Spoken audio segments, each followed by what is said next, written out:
نحمده ونصلي ونسلم على رسوله الكريم وعلى آله وصحبه أجمعين. أما بعد، فأعوذ بالله السميع العليم من الشيطان الرجيم. وأنزلنا إليك الذكر لتبين للناس ما نزل إليهم. زما د دین اسلام محترم و معزز طلاب العلم د جرح او د تعدیل متعلق قواعد من بیان کړل او داغه متعلق منګه مراتب الجرح والتعدیل داغه بیان هم وکا. بهم په مراتب المجرحین کې دا ویلې لکه څرنګه چې معدلین په درې قسمو، نو دقه شانته مجرحین هم په درې قسم دي. یو متشدد په جرح کې لکه ابو حاتم الرازی او جزجانی رحمه الله او بعض معدلین او بعض پدې کې متساهلین. د دې وضاحت مخکې موږ وکړه.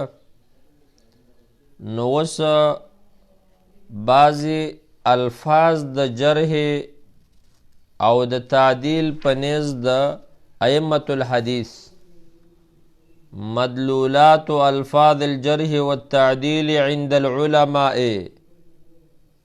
مقاصد د الفاظ د جرح او د تعدیل په نیز د علماو.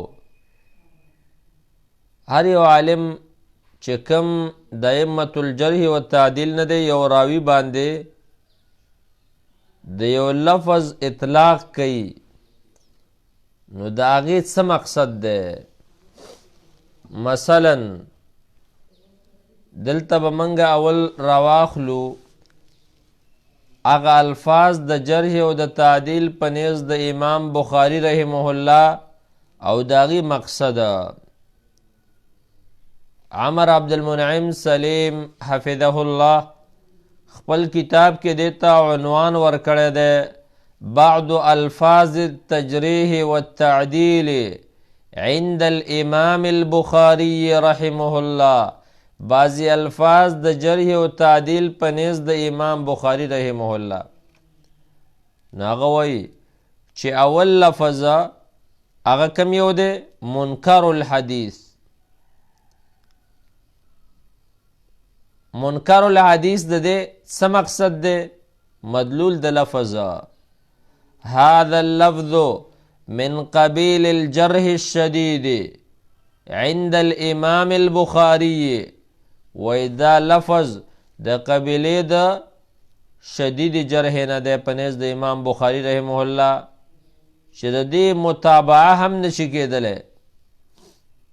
وی فقد قال الذهبي رحمه الله في الميزان، امام ذهبی رحمه الله میزان الاعتدال کی وی په ترجمه د ابان بن جبلة الكوفی کی وی نقل ابن القطان، ابن قطان نقل کړی دی ان البخاری قال، چې امام بخاری رحمه الله فرمایلیو كل من قلت فيه منكر الحديث فلا تحل الرواية عنه.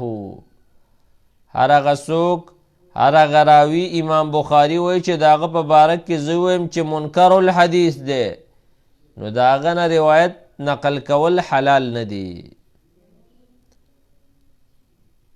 د دې وجه نه صاحب کتاب وایي عمر عبد المنعم وایي قلت والظاهر عندي أنه يطلق هذا الوصف على من أدمن مخالفة الثقات. وظاهر دادا زما په نسبانه چې امام بخاری رحمه الله اطلاق د دې وصف د منکر الحدیث په هغه راوي باندې کوي چې د هغه همیشه د ثقاتو سره مخالفه وي. ثقات یو لفظ نقل کوي دا بل نقل کوي. ولم یکد یوافقهم هغې سره موافقه نه کوي نو دا متکلم فیه دی. برابره خبره ده که د کې کلام د جهته د ضبط نه او که د جهته د عدالت نه، که د ضبط حافظه کې د پرخي او که د په دیندارۍ کې، نو صاحب د داسې جرح خاوند د داسې جرح د حدیث متابعه به نشي کېدلی.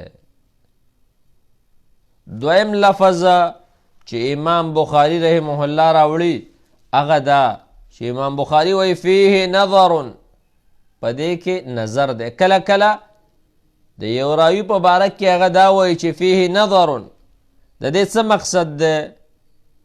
نو وایي یطلق البخاری هذا اللفظ على من كان متهما عنده. امام بخاری رحمه الله اطلاق د دې لفظ په هغه راوي باندې کوي چې هغه متهم وي. قال الحافظ الذهبي رحمه الله في الموقظة، امام ذهبي رحمه الله د موقظه کې وایي، موقظه د امام ذهبي رحمه الله دا کتاب دی، د دې صفحه نمبر 83 کې امام ذهبي رحمه الله فرمای وكذا عادته اذا قال فيه نظر. ویدارنگا د امام بخاری رحمه الله عادت داده کله چې دا د یو راوي په باره کې وایي چې فيه نظر، وی بمعنى انه متهم، دا په دې معنی سره ده چې دا متهم دی، او یا دا او لیس بثقة، یا دا چې دا ثقه نه دی. نو فهو عنده اسوأ حالا من الضعیف، د ضعیف نه د دې حال ډیر بدتره دی. عمر عبد المنعم وی فهذا من قبیل الجرح الشدید عنده، دا د امام بخاری رحمه الله په نسبت باندې شدید جرح ده چې امام بخاری رحمه الله د یو راوي په باره کې وایي چې فيه نظر.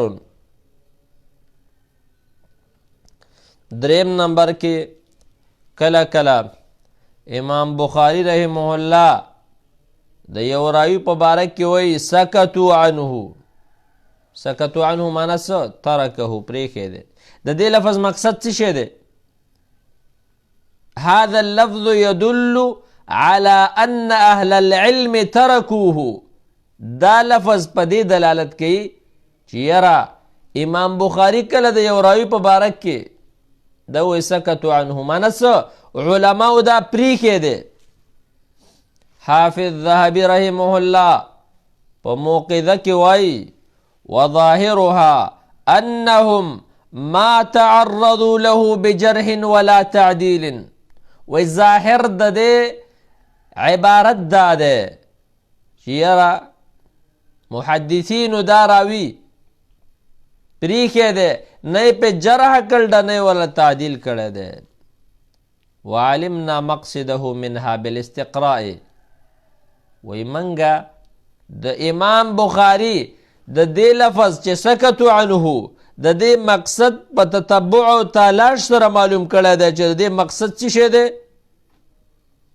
انها بمعنى ترکوه، چې دا په معنی ده ترکوه سره راځي، پریښی دی دا علماو محدثینو.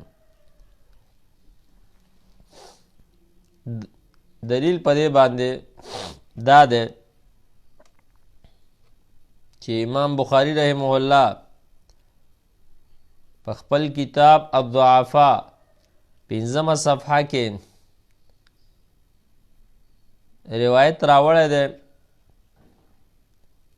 هغه ویلی دی په ترجمه د ابراهیم ابن عثمان ابن شیبه کې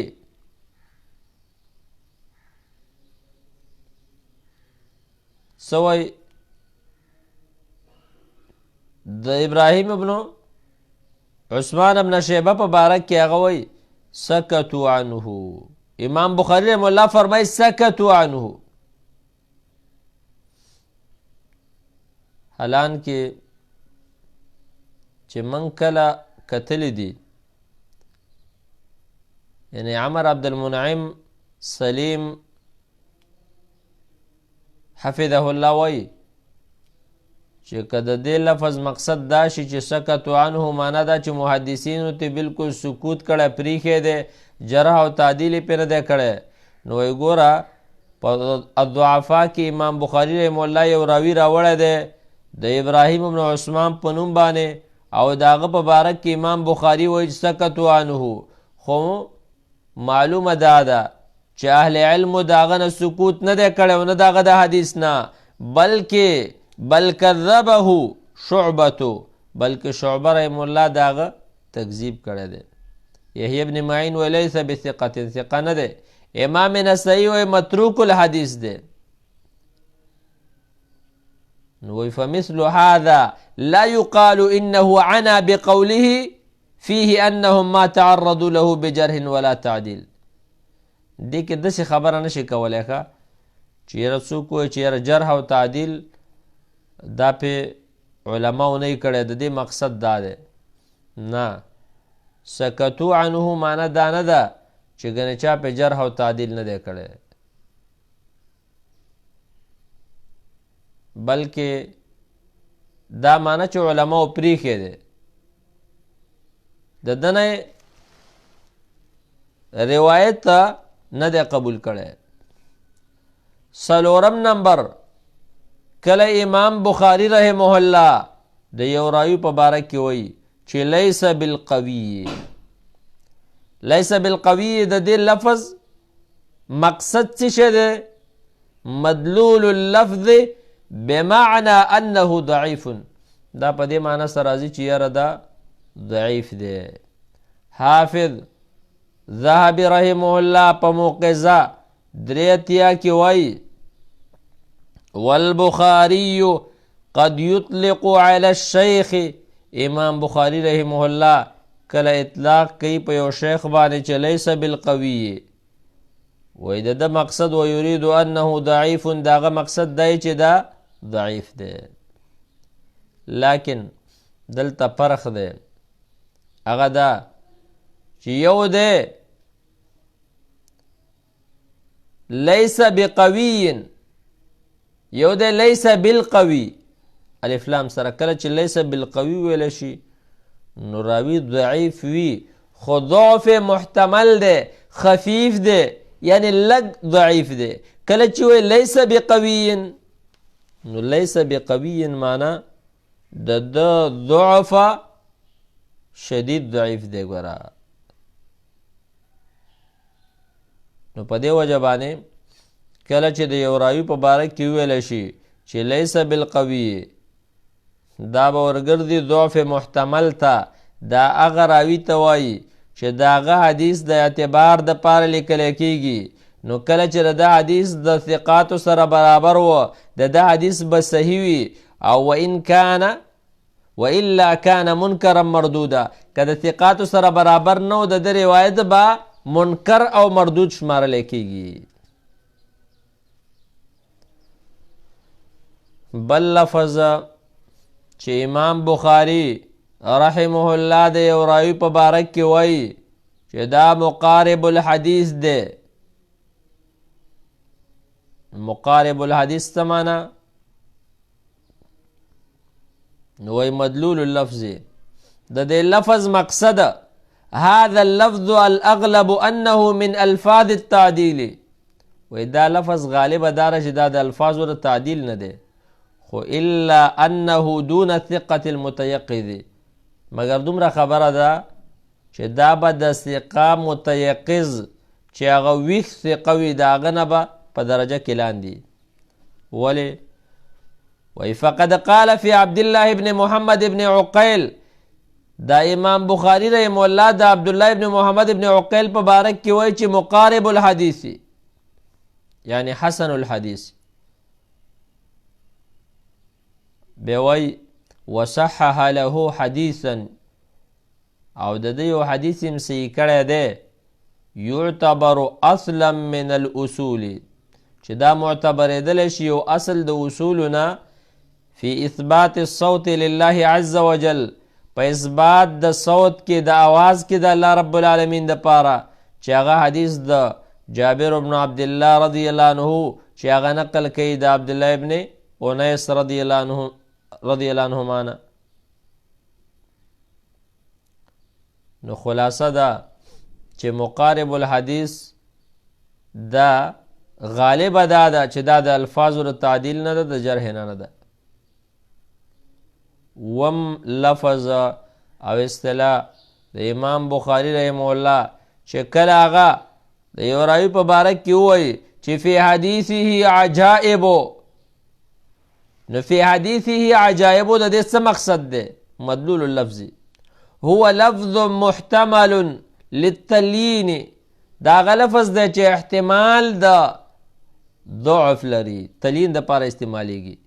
الا انه لا یقتضي التجریح، مگر دومره خبره ده چې دا تقاضا د جرح نه کوي.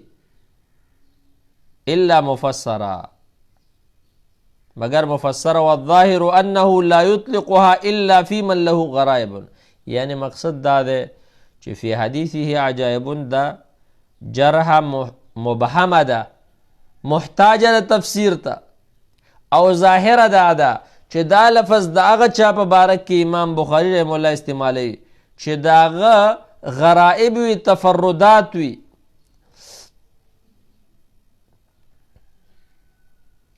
نو کله چې د یو راوي تفردات وي نو د هغه په باره کې دا لفظ استعمالیدلی شي.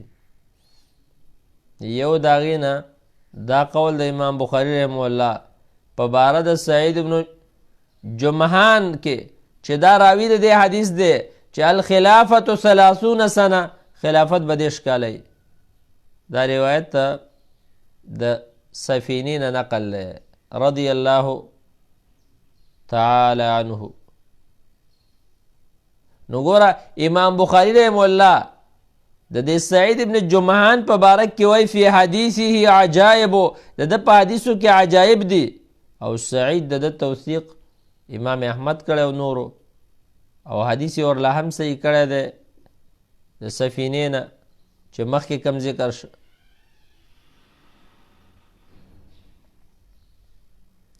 خو امام بخاری رحمه الله د ده په باره کې څه وایي چې یره فی حدیثه عجائب. عمر عبدالمنعم هغه دا وایي وقد وقفت للذهب على قول يؤيد ما ذكرناه في معنى هذا اللفظ. وی منګه د امام ذهبي رحمه الله په قول باندې خبر شوی چې هغه تایید کوي د دې معنا د دې لفظ. وی هغه په سیر اعلام النبلاء 10 جلد کې وایي چې قول ابي بکر هو الجعابي عنده عجائب عبارة محتملة للتليين فلا تقبل الا مفسرا. نو وی دا بنشي قبلېدلی. وی هغه د ابوبکر الجعابي په باره کې وایي چې عنده عجائب، د سره عجائب دي، یعنی تفردات دي. نو وی دا داسې عبارت دی چې احتمال د ضعف لري، خو فلا تقبل الا مفسرا، یعنی دا جرح مبهمه ده، نه بشي قبلېدلی مگر مفسره. خلاصه خبره دا ده چې فی حدیثه عجائبو دا هم د امام بخاری رحمه الله جرح ده، لیکن جرح مبهمه ده، دا محتاجه ده تفسیر ته. دا د امام بخاری رحمه الله د بعضی الفاظو مقاصد چې علماء ذکر کړي او موږ ستاسو مخې ته وړاندې کړه. وصلی الله وسلم علی نبینا محمد صلی الله علیه وسلم.